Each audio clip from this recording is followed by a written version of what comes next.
નાઉ first order નો chart જોઈએ, right. તમારે કઈ રીતે સમ સિલેક્ટ કરવાના છે, કઈ રીતના સ્ટાર્ટ કરવાનું છે એના માટે ફર્સ્ટ ઓફ ઓલ તમારે લિનિયર ચેક કરવાનું રહેશે કે લિનિયર છે કે નહીં, right.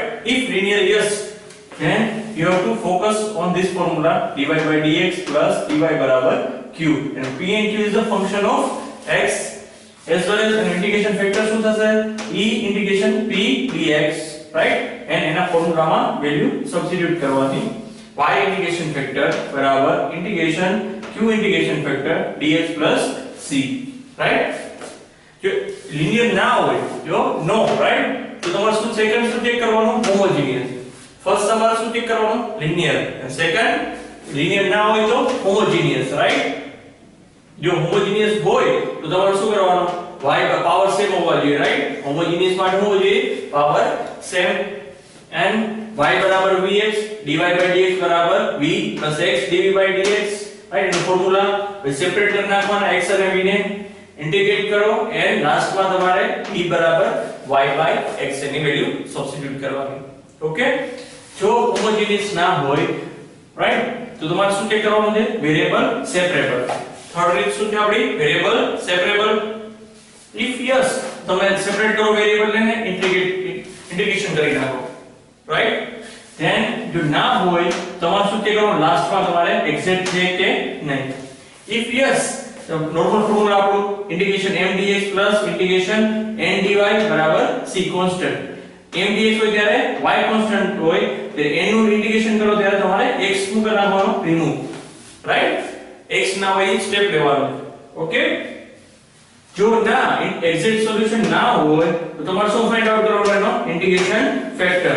Integration factor find out કરી તમારે શું બનાવવાનું છે, એક્ઝેક્ટ, રાઈટ. એના ચાર રૂલ છે 1 2 3 4, રાઈટ. એક્ઝેક્ટ માટે પેલું છે હોમોજીનિયસ ચેક કરવાનું. જો હોમોજીનિયસ હોય તો તમારે શું, તમારે પર mx ay, right. Homogeneous equation હોય તો તમે ડાયરેક્ટ અહીંથી હોમોજીનિયસ નું ફોર્મ્યુલા પણ યુઝ કરી શકો છો. ઓકે. સેકન્ડ છે f1xy dot y into dx plus f2xy નું function dot x into dx equal to 0. તો આવી કન્ડિશન હોય, into માં y અને into માં x હોય તો તમારે ઇન્ટિગ્રેશન ફેક્ટર શું થશે, 1 upon mx minus ny, 1 upon mx minus ny, right. Third condition આપણે રૂલ 3, જો n સ્મોલ હોય ઇક્વેશનમાં, n સ્મોલ હોય તો તમારે શું કરવાનું, 1 upon n del m upon del y minus del n upon del x બરાબર જે આન્સર આવે કેવો આવશે, x alone, right. Function of f of x, right. x alone હોવો જોઈએ. એનો ઇન્ટિગ્રેશન ફેક્ટર શું થશે, e integration f of x dx, right. Fourth formula જ્યારે m સ્મોલ હોય ત્યારે ઇક્વેશનમાં m સ્મોલ હોય તો 1 upon m del n upon del y minus del m upon del x, right, is equal to y alone. That means function of y. Y નો answer આવવો જોઈએ, right. તો આ integration factor શું થશે, e integration f of y into dy, right. પછી exact થઈ જાય તો તમારે આ ફોર્મ્યુલાથી યુઝ કરીને એનો આન્સર લઈ લેવાનો.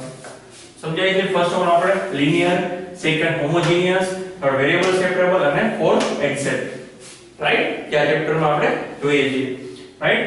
એન્ડ હોમોજીનિયસ ના હોય તમે નોન હોમોજીનિયસ નું જે ઇક્વેશન હતું આપણું એ પણ તમે ચેક કરી શકો છો અહીંયા, રાઈટ. અધરવાઇઝ તમે વેરીએબલ સેપરેબલ કરી શકો છો. ઓકે. આ ચાર્ટને ફોકસ કરજો. સમ આવે ત્યારે સ્ટેપ બાય સ્ટેપ કરવાનું છે આપણે. ઓકે. લખી લેજો આ ચાર્ટ, રાઈટ.